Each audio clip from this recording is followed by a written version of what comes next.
In today's video, I'm going to teach you how to downgrade Google Workspace. Navigating through the digital workspace can sometimes feel like finding your way through a maze, especially when it comes to managing your subscriptions.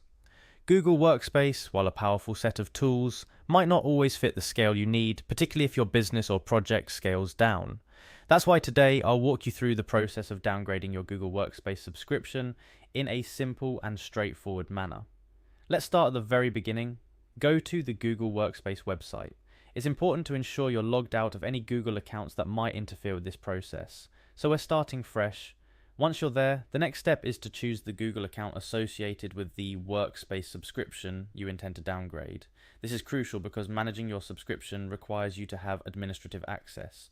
Make sure you're selecting the correct account to avoid any confusion down the line. After selecting your account, you'll be prompted to enter your password. Security is key in these processes, so Google makes sure that it's really you making the changes to your account. Type in your password carefully and proceed to the next step. Upon successful authentication, click Next. You might have multiple verification steps based on your account's security settings, so just follow the prompts. After logging in, you'll notice the square dots icon at the top right corner of your screen. This is often referred to as the waffle icon, and it's your gateway to all Google applications, including the admin console, which is where we need to head next. Click on that waffle icon. Once you've opened the app launcher, locate and click on the admin console. The admin console is essentially the nerve center for Google Workspace, allowing you to manage everything from users to subscriptions. To proceed with downgrading, we need to dive into the billing section of this console. Within the admin console, find and click on Billing. This might seem intimidating at first glance, but Google's layout is quite user-friendly. In Billing, you'll be able to access your subscriptions, transaction history, and payment methods, among other things. Now it's time to get more services. This might sound counterintuitive since we're aiming to downgrade, but this step is necessary as it leads us to where we can manage our current plan. Within the Services page, locate the Downgrade button. This button is your key to scaling back your Google Workspace subscription to something that fits your current needs better. Click on it with confidence.